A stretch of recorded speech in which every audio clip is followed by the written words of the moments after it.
नमस्कार, मैं हूं श्वेता सिंह और आप देख रहे हैं आज तक। जिंदगी को सामान्य करने की चुनौती, अर्थव्यवस्था को पटरी पर वापस लौटाने की चुनौती इस बात की कि लोग एक बार फिर जी सकें, जश्न मना सकें। चुनौती इस बात की कि स्कूल कॉलेज खुल सकें, सामान्य रूप से परीक्षाएं हो पाए, फैक्ट्रियां खुल पाए, पूरी तरीके से उत्पादन शुरू हो पाए। लेकिन ये सारी चीजें अगर शुरू होनी है तो सिर्फ वैक्सीन के आने से नहीं, बल्कि वैक्सीन के प्रभावशाली और समयबद्ध रोल आउट से यह मुमकिन हो पाएगा। हालांकि हम दुनिया भर के कई देशों की भी मदद कर रहे हैं इस समय, लेकिन आज भी वैक्सीन रोल आउट से जुड़ी हुई आखिरी लम्हे पर भी तमाम चुनौतियां प्रधानमंत्री नरेंद्र मोदी के सामने हैं।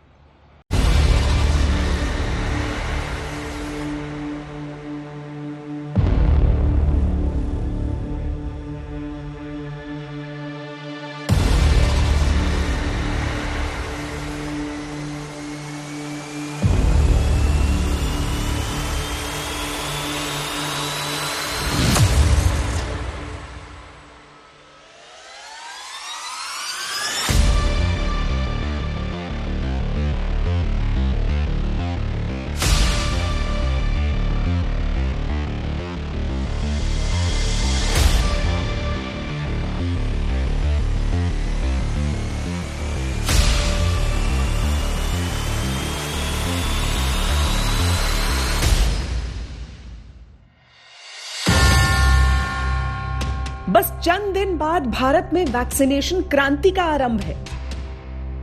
16 जनवरी को 3 करोड़ स्वास्थ्य कर्मियों को सबसे पहले शगुन का टीका लगेगा और शुरू हो जाएगी कोरोना के खिलाफ निर्णायक जंग।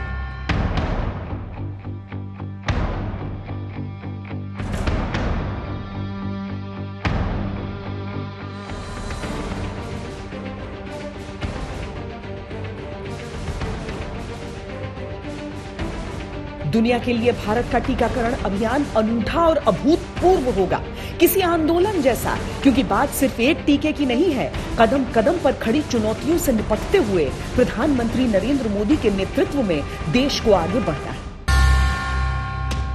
जैसे जैसे वैक्सीनेशन के दिन नजदीक आ रहे हैं, वैसे वैसे चुनौतियों की लिस्ट लंबी होती जा रही है। प्रधानमंत्री मोदी ने शुरू से कोरोना के खिलाफ लड़ाई का नेतृत्व किया है। अब जब लड़ाई अंतिम दौर में है तो कई चुनौतियों का चक्रव्यूह उनका इंतजार कर रहा है। आपदा अवसर की वैक्सीन में बदल चुकी है। आज भारत एक नहीं बल्कि 2 made in India corona vaccine के साथ मानवता की सुरक्षा के लिए तैयार है। दुनिया की फार्मेसी होने के नाते दुनिया के हर जरूरतमंद तक जरूरी दवाएं पहुंचाने का काम भारत ने पहले भी किया है और आज भी कर रहा है। अब वैक्सीन को वरदान में बदलने की असली चुनौती है, क्योंकि वैक्सीन जिस भी मात्रा में देश में या दुनिया में बन रही है और उस मात्रा से सारे दुनिया या देश के सभी लोगों को एक साथ वैक्सीनेशन करना संभव नहीं है। इसलिए कुछ प्रायोरिटी ग्रुप्स किनको पहले वैक्सीन देना है ये तय किया गया है। जो हेल्थ केयर वर्कर्स हैं, चाहे वो प्राइवेट सेक्टर में हो चाहे गवर्नमेंट सेक्टर में हो, सबको फर्स्ट फेज में वैक्सीन लगेगी। विज्ञान और फार्मा ने अपना काम पूरा कर दिया कि जब Y2K समय भारत की भूमिका क्या रही, भारत ने किस प्रकार से दुनिया को चिंता मुक्त किया था, इस मुश्किल में भी हमारी फार्मा इंडस्ट्री का रोल ये दिखाता है कि भारत जिस भी क्षेत्र में समर्थ होता है उसका लाभ पूरी दुनिया तक पहुंचता है। अब साइंटिस्ट्स की मेहनत के सुरक्षित वितरण की चुनौती है। दुनिया आज सिर्फ भारत की वैक्सीन का इंतजार ही नहीं कर रही, बल्कि दुनिया का सबसे बड़ा वैक्सीनेशन प्रोग्राम भारत कैसे चलाता है, इस पर भी नजरें हैं। विशेषज्ञों ने वैक्सीन पर भरोसा जता दिया।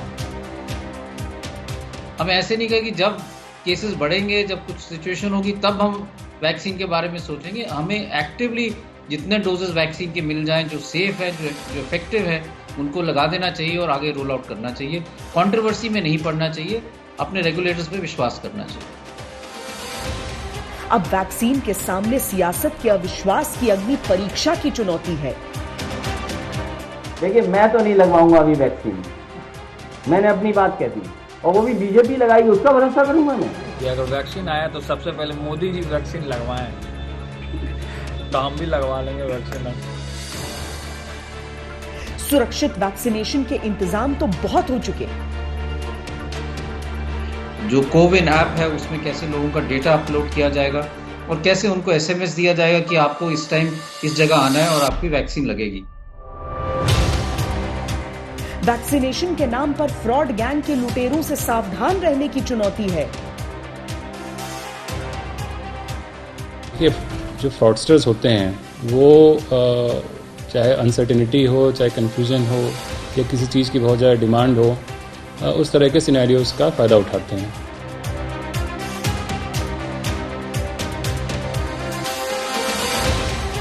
ड्राई रन के इम्तिहान में देश जीत चुका।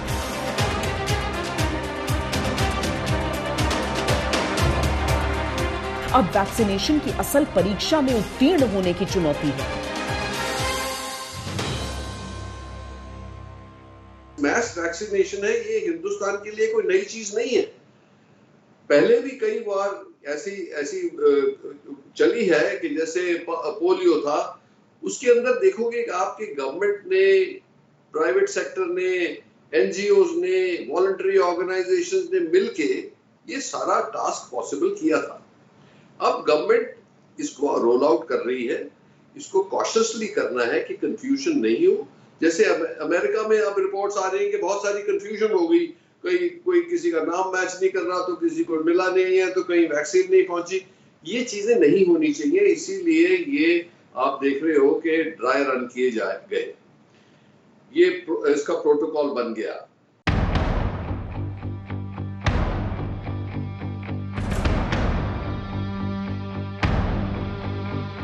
बहुत बड़ा देश है, बहुत बड़ी आबादी है, विचारों की भिन्नता है, सोच के मानक अलग हैं। वैक्सीन को जरूर संक्रमण से लड़ना है, लेकिन देश को चुनौतियों के संक्रमण से भी एक साथ लड़ने की बारी है। काम आसान नहीं, लेकिन कोरोना संक्रमण के संकट से बड़ा भी नहीं।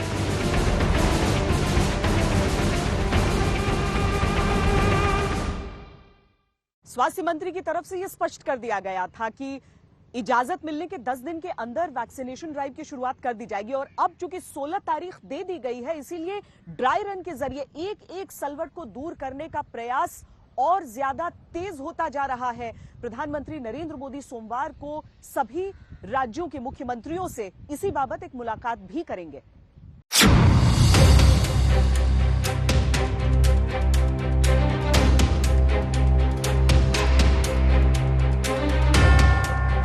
तैयारियां पूरी हो चुकी हैं, वैक्सीनेशन का पूरा प्लान तैयार है। कोरोना के खिलाफ हर मोर्चे पर अव्वल रही मोदी सरकार का अब फाइनल इम्तिहान है। पहले चरण की परीक्षा की तारीख है 16 जनवरी, यानी शुभ संक्रांति के साथ ही होगा टीकाकरण अभियान का श्री गणेश।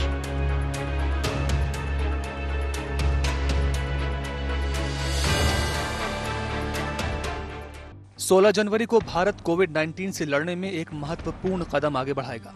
उस दिन से भारत का राष्ट्रव्यापी टीकाकरण अभियान शुरू होगा। हमारे बहादुर डॉक्टरों, हेल्थ केयर वर्कर्स, सफाई कर्मचारियों समेत फ्रंट लाइन कर्मचारियों को प्राथमिकता दी जाएगी। जो वैक्सीनेशन का प्रोग्राम है, इसके लिए तो कई महीनों से काम चला हुआ है। गवर्नमेंट ने एक हाई लेवल कमेटी बनाई है जिसका नाम नेगवैक है। नीति आयोग और मिनिस्ट्री के लोग हैं उसमें, डॉक्टर पॉल और हेल्थ सेक्रेटरी उसके चेयरपर्सन हैं। उन्होंने बहुत मीटिंग्स करके बारीकी से इस पे काम किया है। 3 चरण के ड्राई रन के बाद प्रधानमंत्री नरेंद्र मोदी ने शनिवार को समीक्षा बैठक की। इस बैठक में तय हुआ कि सबसे पहले 3 करोड़ स्वास्थ्य कर्मियों को कोरोना का टीका लगाया जाएगा। इसके बाद 50 साल से अधिक उम्र के लोगों और इससे कम उम्र के उन लोगों को टीके लगेंगे जो पहले से ही किसी गंभीर बीमारी से पीड़ित हैं। ऐसे लोगों की संख्या तकरीबन 27 करोड़ है। वैक्सीन मैन्युफैक्चरर एयर ट्रांसपोर्ट का सहायता लेकर प्राइमरी वैक्सीन स्टोर जो भारत सरकार के स्वास्थ्य मंत्रालय द्वारा चलाए जाते हैं, संचालित किए जाते हैं, जिनको GMSD डिपोज कहते हैं। ऐसे 4 बड़े डिपो हैं, एक करनाल में है, एक मुंबई में है, एक चेन्नई में है और एक कोलकाता में है। तो इन 4 बड़े डिपोज पर वैक्सीन मैन्युफैक्चरर्स एयर ट्रांसपोर्ट के माध्यम से वैक्सीन सप्लाई करते हैं। वहां से 2 रास्ते हैं, एक है कि रेफ्रिजरेटेड या इंसुलेटेड वैन्स के माध्यम से स्टेट वैक्सीन स्टोर्स में वैक्सीन पहुंचे। स्टेट वैक्सीन स्टोर कुल 37 हैं, तो 37 और 4 GMSD यानी 41 ऐसे कोल्ड चेन पॉइंट्स हैं जहां बल्क वैक्सीन पहुंचती है वैक्सीन मैन्युफैक्चरर के यहां से। तारीखों का ऐलान हो चुका है, अब आगे की रणनीति पर सबकी नजर है। सोमवार को पीएम मोदी देश के मुख्यमंत्रियों के साथ बैठक करने जा रहे हैं। ये बैठक ऐसे समय पर हो रही है जब दिल्ली समेत देश के कई हिस्सों में कोरोना वैक्सीन की पहली खेप पहुंचने वाली है। 2 वैक्सीन्स ऐसी हैं जिनके बारे में हम लोग जानते हैं, जिनके बारे में सारे देश ने जो घोषणा है उसको सुना है कि 2 हमारी वैक्सीन्स जो है उनको इमरजेंसी यूज ऑथराइजेशन मिल गया है और उन वैक्सीन्स को देश की समाज के लोगों की कोविड से सुरक्षा के लिए उन वैक्सीन्स का इस्तेमाल करने की स्टेज के अंदर हम सब लोग आज आकर खड़े हो गए हैं और कुछ ही समय के बाद हम लोग यह सारी प्रक्रिया को शुरू करेंगे। मोदी सरकार ने ये तो साफ कर दिया है कि 3 करोड़ हेल्थ वर्कर्स और फ्रंटलाइन वर्कर्स को टीका मुफ्त लगेगा, लेकिन अभी ये तय नहीं हुआ है कि पहले चरण में जिन बाकी 27 करोड़ लोगों का टीकाकरण होना है उन्हें टीका मुफ्त मिलेगा या नहीं। उम्मीद है कि सोमवार को होने वाली मुख्यमंत्रियों की बैठक में इस पर फैसला हो जाएगा।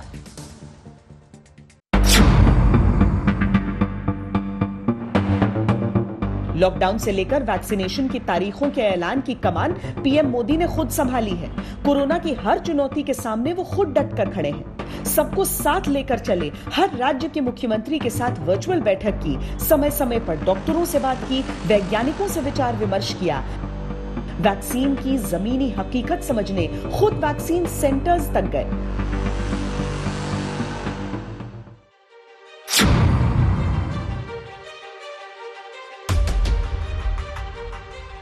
ये अपने आप में इतिहास है कि 1 साल से कम समय में भारत ने 2 मेड इन इंडिया वैक्सीन तैयार कर ली है। यह आत्मनिर्भर भारत का सबसे बड़ा प्रमाण है।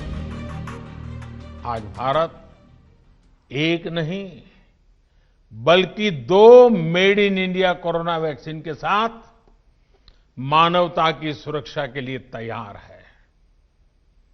दुनिया की फार्मेसी होने के नाते दुनिया के हर जरूरतमंद तक जरूरी दवाएं पहुंचाने का काम भारत ने पहले भी किया है और आज भी कर रहा है।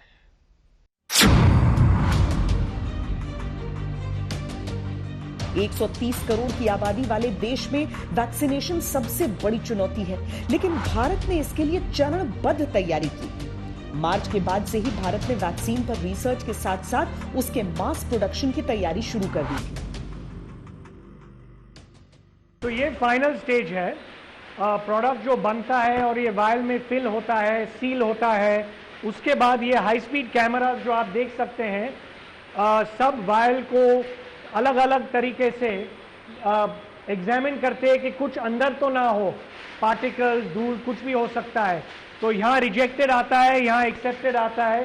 जो रिजेक्टेड है वो कचरे में हम फेंकते हैं, क्योंकि सेफ्टी सबसे बहुत इम्पोर्टेंट है, लोगों की सेफ्टी। तो ये सारे एक्सेप्टेड वाले हैं। मैं एक उठा सकता हूँ? हाँ, तो ये एक्सेप्टेड है। और इसके बाद आप इसको फिर, तो इसके बाद लेबलिंग होगा और फिर बॉक्सेस में पैक होगा। उसके साथ वो ड्राई आइस होगा कि कोल्ड चेन में मेंटेन कर सकते हैं। और फिर रेफ्रिजरेटेड ट्रक्स में, एसी के ट्रक्स में पूरे देश में जाएगा। वैक्सीनेशन का पूरा रोड मैप तैयार है। 7 चरणों में टीकाकरण की प्रक्रिया चलेगी। पहले चरण में ऑक्सफोर्ड की कोविशील्ड, पुणे के सीरम इंस्टीट्यूट और देसी कोवैक्सीन हैदराबाद के भारत बायोटेक लैब में तैयार होगी। दूसरे चरण में वैक्सीन लैब से देश के 4 मुख्य डिपो तक पहुंचेगी। करनाल, मुंबई, कोलकाता और चेन्नई में ये डिपो है। तीसरे चरण में राज्यों के 37 स्टोर में वैक्सीन को रखा जाएगा। चौथे चरण में उसे जिलों के 29,000 केंद्र तक पहुंचाया जाएगा। पांचवें चरण के दौरान प्राथमिक स्वास्थ्य केंद्रों में वैक्सीन पहुंचाई जाएगी। छठे चरण में टीका लगेगा। इसके बाद 7वें चरण में कोविन ऐप से मॉनिटर किया जाएगा। किसी भी डेटाबेस को यूज करके इन लोगों को इन्फॉर्म कर सकते हैं, और किया जाएगा ऐप के थ्रू कि आप रजिस्टर हो गए हैं। आप आपका जो फोन नंबर है उस पर OTP आएगा, और जब आपकी बारी आएगी तो आपको एक मैसेज आएगा कि आप इस जगह आके अपना टीका लगा लें। जो लोग इस पे नहीं आते हैं वो अपने आप को अपलोड करके अपना नाम और डिटेल्स भेज सकते हैं। कई उसके अप्रूव्ड आई कार्ड्स हैं, अपना आइडेंटिटी कार्ड हो, ड्राइविंग लाइसेंस हो, आधार कार्ड हो, और भी कोई ऑफिशियल आई कार्ड हो जिसमें फोटो हो, तो वो दिखा के वो अपना डेटा अपलोड करके उनको भी एक अपने मोबाइल फोन पे OTP आ जाएगा और वो रजिस्टर हो जाएंगे, और जब उनकी बारी आएगी तो वैक्सीन लगा दिया जाए। दुनिया भर के कई देशों में वैक्सीन देने की शुरुआत की जा चुकी है, लेकिन उन देशों की चुनौतियां और भारत की चुनौतियों में जमीन आसमान का फर्क है। और सबसे बड़ी चीज तो है भारत की आबादी। इसीलिए ड्राई रन्स के जरिए यह प्रयास किया जा रहा है कि जितनी भी सलवटें हैं उन्हें हटा लिया जाए।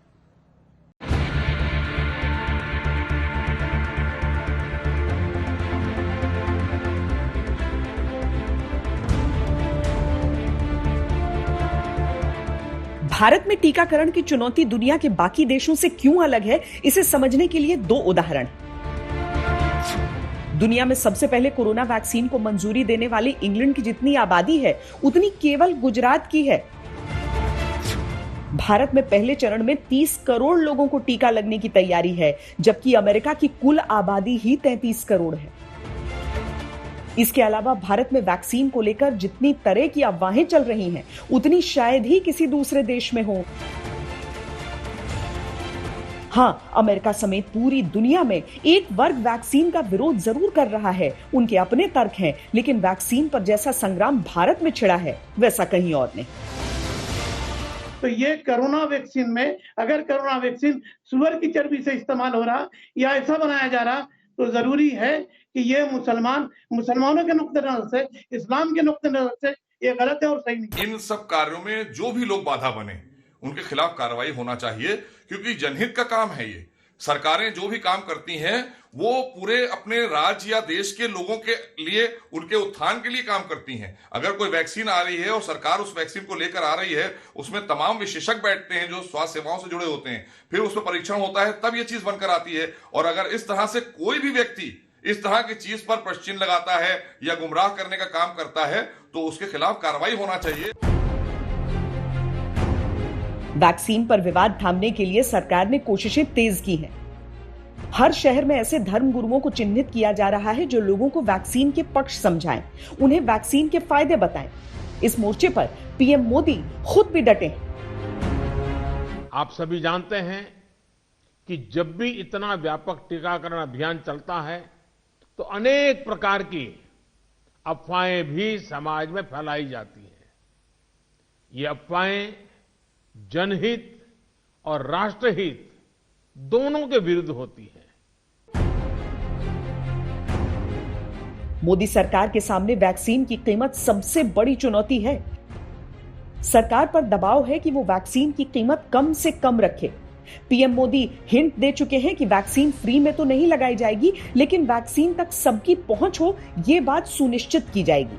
ऐसे में संकेत मिल रहे हैं कि केंद्र सरकार शुरुआत में फ्री वैक्सीनेशन के जरिए कोरोना वॉरियर्स को वैक्सीन देगी। उसके बाद आम जनता के लिए सब्सिडाइज्ड रेट पर वैक्सीन की कीमत तय कर सकती है। हालांकि राज्य सरकारें चाहें तो लोगों को अपने खर्च पर फ्री वैक्सीन मुहैया करवा सकती हैं। एक ओर वैक्सीन रोल आउट की तैयारियां चल रही हैं, दूसरी ओर भारत के वैज्ञानिक रुके नहीं हैं। भारत बायोटेक ने एक नेजल वैक्सीन के लिए भी ट्रायल का आवेदन दिया है। अगर ये वैक्सीन सफल होती है तो महामारी के खिलाफ ये गेम चेंजर होगी। हम ये नहीं कह सकते कि 1 या 2 डोज से संक्रमण रुक जाएगा। वायरस तब भी ट्रांसमिट होगा। अगर आप ट्रांसमिशन रोकना चाहते हैं तो नेजल तरीका अपनाना होगा। ब्राजील के राष्ट्रपति बोल्सोनारो ने प्रधानमंत्री नरेंद्र मोदी को एक चिट्ठी लिखी है और अपील की है कि एस्ट्राजेनेका वैक्सीन जो है वो जल्द से जल्द ब्राजील को दिए जाएं। हालांकि वो भी इस बात को जानते हैं कि भारत की आबादी को देखते हुए भारत पहले अपनी आबादी के लिए पूर्ति करेगा और उन्होंने चिट्ठी में इस बात का जिक्र भी किया है। वैसे भारत ने इससे पहले भी कोरोना की शुरुआत से ही अलग अलग देशों की जिस भी तरीके से हो सके, चाहे दवाइयों के जरिए या बाकी उपकरण के जरिए, मदद हमेशा की है। लेकिन अब भारत का जो लक्ष्य है वो 16 तारीख है कि कैसे अपनी पूरी आबादी को धीरे धीरे वैक्सीनेट करे। शुरुआत 3 करोड़ स्वास्थ्य कर्मियों से।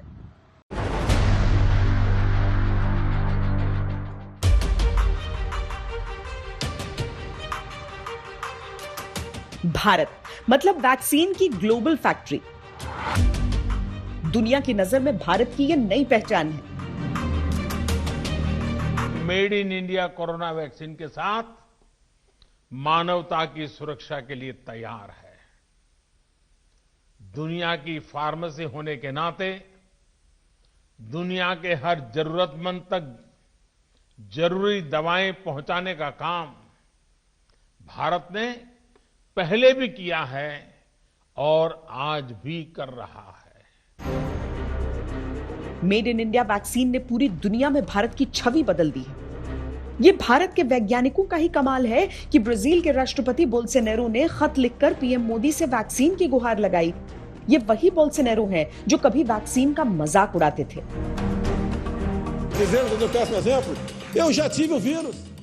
वैक्सीन लगाने से क्या साइड इफेक्ट्स हो सकते हैं मुझे नहीं मालूम। अगर आप मगरमच्छ बन गए या कोई दूसरा जानवर बन गए या आप सुपरमैन बन गए, किसी महिला की दाढ़ी उगाई या कोई पुरुष महिलाओं की तरह बोलने लगा तो मुझे नहीं मालूम, मेरी जिम्मेदारी नहीं होगी। पैरासीटामोल और हाइड्रोक्सीक्लोरोक्वीन दवा की तरह दुनिया के कई देश अब भारत से कोरोना वैक्सीन खरीदना चाहते हैं। मोदी सरकार ने शुरुआत से पड़ोसियों से अच्छे रिश्ते बनाने पर ध्यान केंद्रित किया। वैक्सीन डिप्लोमेसी के तहत सरकार बांग्लादेश को 3 करोड़ वैक्सीन की डोज देगी। बांग्लादेश ने भारत से कोविशील्ड वैक्सीन की 3 करोड़ खुराक की खरीद को मंजूरी दी है।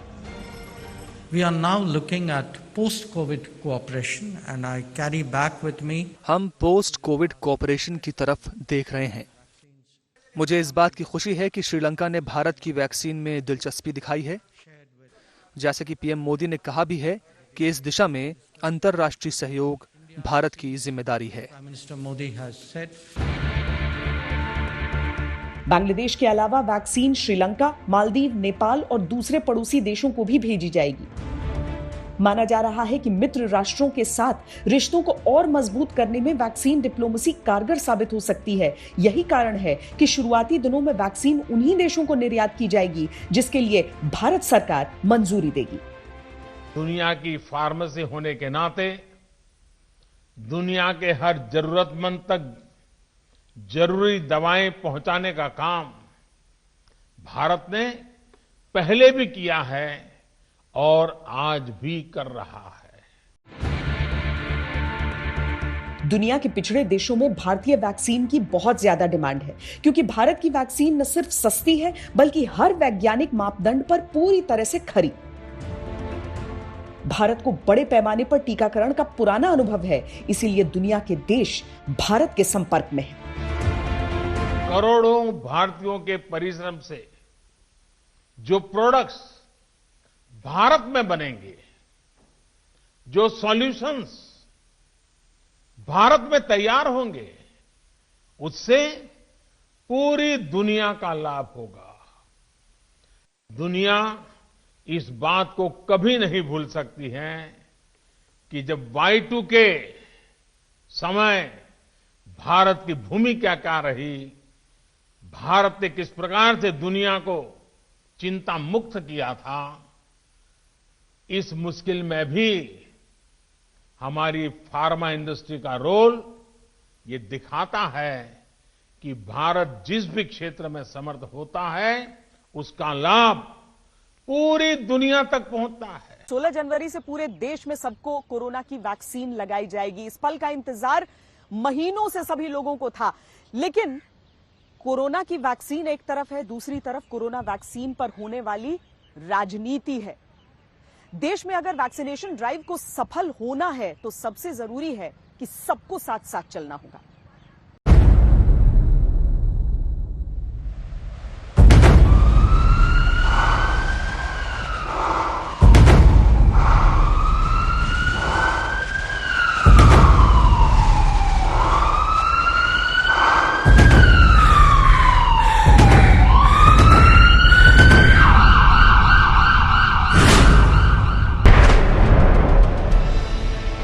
वैक्सीन बनाना चुनौती था। जब हमारे वैज्ञानिक संस्थानों ने, आप सब ने कोरोना से मुकाबले के लिए वैक्सीन को विकसित करने के लिए दिन रात एक कर दिया, लेकिन वैक्सीन लगाना भी चुनौती से कम नहीं। नया साल अपने साथ एक और बड़ी उपलब्धि लेकर आया है।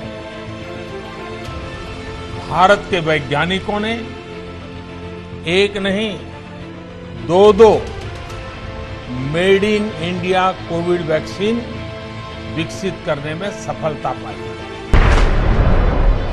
वैक्सीन लगाने से भी ज्यादा कुछ लोगों को समझाना चुनौती है। वैक्सीन को लेकर के पॉलिटिकल लीडर के जो बयान आए हैं वो दुर्भाग्यपूर्ण है। स्वास्थ्य संबंधी ऐसे मामलों पर पॉलिटिकल डिस्कशन नहीं करनी चाहिए, क्योंकि वैक्सीन बदनाम हुई पॉलिटिक्स तेरे लिए। कोरोना संक्रमण के कई लक्षणों की पहचान तो वैज्ञानिकों ने कर ली, लेकिन एक सबसे बड़ा लक्षण अब तेजी से उभर रहा है और वो ये कि कोरोना का वायरस सियासी संभावनाओं की जमीन पर भी बहुत तेजी से फैलता है। जो चीज हम तैयार करें उसको जरा इंप्लीमेंट करें और हमें आगे अब कोई बढ़े नहीं, इसकी चिंता जरूर करनी होगी, कोई नई गड़बड़ न हो। आपदा के गहरे समंदर से हम निकले हैं, ये हम मान के चले। इतना बड़ा देश, दुनिया मानती थी कि भारत तो नहीं संभल पाएगा। आपदा के गहरे समंदर से हम निकलकर हम किनारे की तरफ बढ़ रहे हैं। या बीजेपी के लोगों ने तो वैक्सीन नहीं बनाया है, ये तो जो रिसर्चर है, मेडिकल जो साइंटिस्ट हैं, जो हेल्थ के लिए लगातार एक्सपेरिमेंट और वैक्सीन बनाने का काम करते हैं, जो उन लोगों का बनाया हुआ है। देखिए, मैं तो नहीं लगवाऊंगा अभी वैक्सीन, मैंने अपनी बात कह दी, और वो भी बीजेपी लगाएगी, उसका भरोसा करूंगा मैं। और ये वैक्सीन का भी राजनीतिकरण, कभी कहेंगे सबको वैक्सीन लगा देंगे, कभी कहेंगे 1 करोड़ आ रहा है, कभी कहेंगे 2 करोड़ और आएगा, कभी कहेंगे डॉक्टर को लगाएंगे। हमेशा कोरोना वायरस में 21 दिनों में छूमंतर। मौजूदा समय संक्रमण के खिलाफ एकजुटता की चेन बनाने की जरूरत बता रहा है, तो वहम के वायरस से ग्रसित सियासत उस एकता की चेन को तोड़ने में लगी है। कोरोना वैक्सीन को बनाया है और पूरी दुनिया में जिसकी सराहना हो रही है, उस वैक्सीन के विषय में आरजेडी कांग्रेस हो या अखिलेश यादव जी हो, तेजस्वी जी हो या राहुल जी हो, जो भी वैक्सीन पे सवाल उठाने वाले लोग हैं, सब ऐसी राजनीति पर उतारू है जिस राजनीति को ओछी राजनीति कहते हैं। अभी तो ये तो सिर्फ कल्पना की बात है। बिहार में कब आएगा, कितना टीका आएगा, कहाँ रखा जाएगा वो टीका, एक टेम्परेचर पे रखा जाता है, उसकी क्या व्यवस्था है। यही राजनीति उस समय संक्रमण की चेन मजबूत करने में जुटी थी जब वाकई संक्रमण की चेन तोड़ने की जरूरत थी। पॉलिटिकल पार्टीज और कुछ ऐसे नेता हैं जो हिंदुस्तान पर ही भरोसा नहीं कर रहे हैं, विश्व भरोसा कर रही है हिंदुस्तान पे। संयुक्त राष्ट्र और WHO भूरी भूरी प्रशंसा कर रही है हिंदुस्तान की, और यहां हिंदुस्तान के नेता राहुल गांधी इत्यादि, अखिलेश जी, ये हिंदुस्तान के खिलाफ बोल रहे हैं। पूरा देश आज खुश है, the whole country is happy. जब पूरा देश खुश है तो सवाल उठता है कि कांग्रेस पार्टी और कुछ राजनीतिक दल दुखी क्यों है। इस सब के बीच बड़ी मुसीबत वैक्सीन की है। इतिहास के रिकॉर्ड सबसे कम समय में बनना उसकी उपलब्धि होनी चाहिए थी, लेकिन सियासत ने उसकी विश्वसनीयता को ही कटघरे में खड़ा कर दिया। दशकों से हमारे वैज्ञानिक अनुसंधानों के अंदर काम कर रहे हैं। वो वैज्ञानिक और वो अनुसंधान ना कांग्रेस के हैं ना बीजेपी के हैं, वो भारत के हैं। तो ये वैक्सीन या कोई भी चीज़ जो भारत में निर्माण होती है वो उसको किसी पार्टी के साथ जोड़ना ना सिर्फ गलत है बल्कि गलत, फैक्चुअली भी गलत है। तो ऐसा उनको ना सोचना चाहिए, ना ऐसी बात ना होनी चाहिए। राजनीति ने वैक्सीन विरोध के ऐसे ऐसे नैरेटिव गढ़ लिए हैं कि कई बार तो समझना ही मुश्किल हो जाए खुद नेताजी के लिए कि आखिर वो कहना क्या चाहते हैं। तो राजनीति शुरू कर दिए पहले ही प्रधानमंत्री जी, हर चीजों में Superman, super power, I am the God. अरे हम लोग आदमी बन जाए ना, सुपरमैन क्यों बन रहे हैं? वैज्ञानिकों पर गर्व होगा ना। सरकार जनता के लिए होती है ना, जनता सरकार के लिए थोड़ी होती है। हर चीजों में राजनीतिकरण।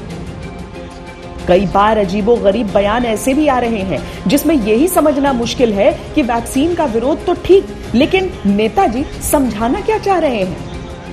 अगर वो नहीं लगवा रहे हैं तो हमें लगता है कि कहीं ना कहीं उस वैक्सीन में कुछ ऐसी चीजें हों कि नुकसान हो जाए, और हमें लगता है कि बाद में लोग कह दें कि नहीं, जनसंख्या कम करने के लिए, मारने के लिए लगा दिया वैक्सीन, तो आप नपुंसक बना, कुछ भी हो सकता है। सिर्फ देश नहीं बल्कि दुनिया भर के एक्सपर्ट्स ये कह कहकर थक चुके हैं कि वैक्सीन में सब कुछ ठीक है, तर्क से यहां तक कि कुछ कुछ प्रैक्टिकल करके भी दिखा दिया, लेकिन वो भारतीय राजनीति ही क्या जो आसानी से मान जाए। हमारे देश में एक बहुत बड़ी चुनौती है क्योंकि हमारी जनसंख्या बहुत ज़्यादा है, तो जितनी जल्दी हम वैक्सीन का प्रोग्राम शुरू करेंगे उतना ही हम आगे बढ़ सकते हैं। और मेरा ये मानना है कि हमें ये देखना चाहिए कि दोनों वैक्सीन सेफ हैं, दोनों एफिकेशियस हैं। डेटा रेगुलेटर्स ने देखा है, एक्सपर्ट्स कमेटी ने भी देखा, और उसको देख के ही उन्होंने अप्रूव किया है। वैक्सीन दुनिया के कई देशों में लगाई जा रही, सबने इसे वैक्सीन ही कहा और माना, लेकिन भारत में वैक्सीन को राजनीति का इंजेक्शन लग गया और वो सियासी हो गई। और फिर जो नेताजी कहें वही तो पार्टी के लोग मानेंगे। देखिए, मैं तो नहीं लगवाऊंगा अभी वैक्सीन, मैंने अपनी बात कह दी, और वो भी बीजेपी लगाएगी उसका भरोसा करूंगा मैं? अरे जाओ भाई, अरे अपनी सरकार आएगी, सबको फ्री वैक्सीन लगेगी। वैसे कंफ्यूजन फैलाकर वोटों की फसल काटना भारतीय राजनीति का स्वभाव है। ये फॉर्मूला वैक्सीन के साथ भी खूब काम आ रहा है। कोविड को ठीक समय पर आप लॉकडाउन नहीं लगाते, हजारों लोग उसके अंदर मारे जाते। आज किसान सड़कों पर बैठा है, उनकी समस्या का आप समाधान नहीं कर पाते। आप लॉकडाउन लगाते हैं तो लाखों गरीब आदमी तपती हुई धूप में सड़कों पर बच्चों को कांधे पर उठाकर अपने अपने घरों को जाते हैं। वैक्सीन जो नया है उसको पहले क्या बोले, सबको मिलेगा, अब ये प्रोटोकॉल चेंज करने का मतलब क्या है? ये वैक्सीनेशन नहीं आसान, बस इतना समझ लीजिए, विरोध का दरिया है और जूझते जाना है। ड्राई रन तक तो ठीक है, वैक्सीन के रण क्षेत्र में क्या होगा ये सोचना और उससे निपटने के उपाय सोचना कम बड़ी चुनौती नहीं है। हर सिक्के के दो पहलू होते हैं। वैक्सीन का इंतजार करने वाले लोग हैं तो वैक्सीन का विरोध करने वाले लोगों की भी कमी नहीं है। और सिर्फ भारत नहीं बल्कि समूची दुनिया में ऐसे एंटी वैक्सीन लोग होते हैं। पर दिक्कत तब होती है जब ये लोग पूरे समाज को एक तरह से उकसाने की कोशिश करते हैं कि वैक्सीन नहीं लगाना चाहिए और उससे मनगढ़ंत कुछ दिक्कतें बताने लगते हैं। भारत के सामने चुनौती यह भी है कि कैसे उस भ्रम को दूर किया जाए।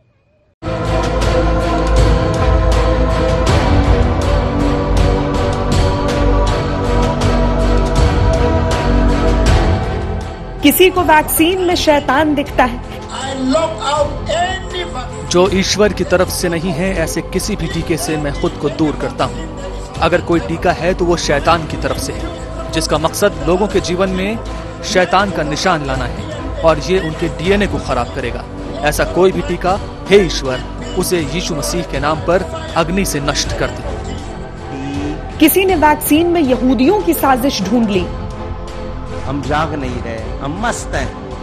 हमारे यहाँ बस ही लॉकडाउन खुले ताकि कमाई शुरू करें, हमें नहीं परवाह दुनिया में क्या हो रहा है।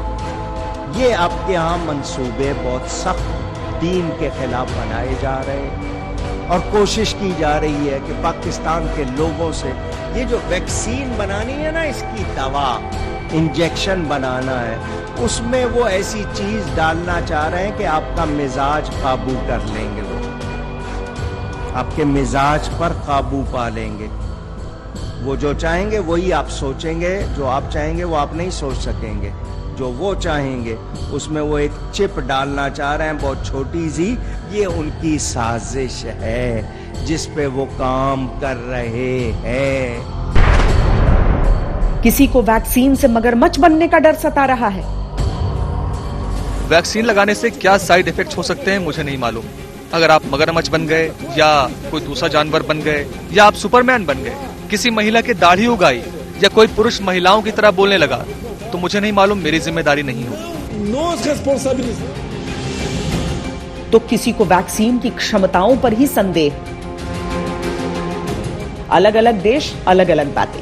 वैक्सीन न हुई, कोरोना से भी बड़ा अभिशाप हो गई। भारत में वैक्सीन को राजनीतिक पार्टी की वैक्सीन बताने का चलन तब शुरू हुआ जब भारत ने स्वदेशी कोवैक्सीन को मंजूरी दी। उससे पहले ऑक्सफोर्ड यूनिवर्सिटी और एस्ट्राजेनेका की कोविशील्ड तक सब ठीक था। शैतान और साजिशों के तर्कों पर तो बात भी बेमानी ही है। दुनिया भर के एक्सपर्ट्स खुद वैक्सीन लगवाकर दुनिया में संदेश दे रहे हैं कि सब ठीक है। आज तक के संवाददाताओं ने भी ट्रायल के दौरान खुद वॉलंटियर की तरह वैक्सीन लगवाई ताकि वैक्सीन पर भरोसे के विमर्श को मजबूती मिल सके। आज तक संवाददाता कुमार अभिषेक को दूसरी डोज भी लगाई जा चुकी है और उनका अनुभव कई कुतर्क को खारिज करता है। तो ये वैक्सीन का शॉट है, 3rd फेज ट्रायल है और डॉक्टर कुशवाहा जो कि इसको लीड कर रहे हैं, ये वैक्सीन मेरे शरीर में दिया गया है। ट्रायल फेज में हूं मैं। अब देखना ये है कि इसके क्या रिजल्ट्स आते हैं। उम्मीद ये की जाती है कि अगले महीने तक शायद ये वैक्सीन बाजार। वैसे वैक्सीन को किसी पार्टी की वैक्सीन बताने का चलन भारत में नया चला है, लेकिन वैक्सीन पर एक एक कर जितना भी भ्रम देश में फैलाया जा रहा है वो प्रधानमंत्री नरेंद्र मोदी के लिए एक बड़ी चुनौती है। कोरोना संक्रमण की शुरुआत से ही प्रधानमंत्री नरेंद्र मोदी ने लोगों तक सही जानकारी पहुंचाने की कोशिश की और अब वैक्सीन के समय भी अपनी बातों से लोगों को समझाने का प्रयास कर रहे हैं। Your T-cell responses. This is easily doable. A lot of labs offer these services, and one can check. At least let a month pass between your first dose, and then maybe you can have a look and compare scores with your friends and see how well you're protected. तमाम विवाद, तर्क, कुतर्क के बावजूद भारत का टीकाकरण अभियान एक तारीख तक पहुंच चुका है और ऐतिहासिक अभियान बस शुरू होने को है। से कोरोना की ये बीमारी आई है तब से लोगों की सेहत के साथ साथ अर्थव्यवस्था पर भी असर पड़ा है। अब वैक्सीनेशन का जो रोल आउट है वो बजट से पहले ही शुरू हो रहा है और हम उम्मीद यही करते हैं कि जो आर्थिक चुनौतियां हमारे सामने इस समय हैं, खुलकर और बजट के उन प्रावधानों पर खास तौर से ध्यान दिया जाएगा जो कोरोना की वजह से सबसे ज्यादा संक्रमित रहे हैं, सबसे ज्यादा प्रभाव जिन्होंने झेला है।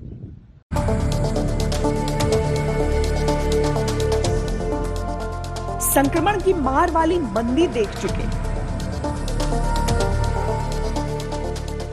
लॉकडाउन की मजबूरी वाली बंदी देख चुके,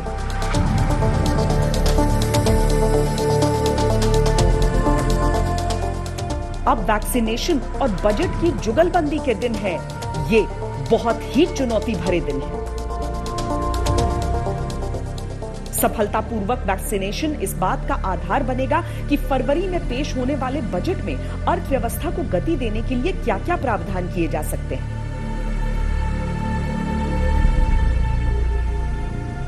दुनिया के और देशों के मुकाबले भारत में संक्रमण की गति और मृत्यु दर भले ही सुकून देने वाली रही हो, लेकिन 1 करोड़ से ज्यादा संक्रमण और 1.5 लाख से ज्यादा मौतों के असर से उबरना है। लंबे समय तक निवेश, उपभोग, व्यापार, कारोबार ठप रहा, उसके प्रभाव से ऊपर उठना है। 2020 की शुरुआत में अर्थव्यवस्था संकट से जूझ रही थी, कोरोना ने इसे बहुत बड़ा झटका दिया। इससे उबरना प्रधानमंत्री नरेंद्र मोदी की बड़ी चुनौती है। कोरोना की वैक्सीन आ गई, टीकाकरण कामयाब रहा तो कोरोना संक्रमण का संकट कम होगा और देश की अर्थव्यवस्था सुधार पर फोकस किया जा सकता है।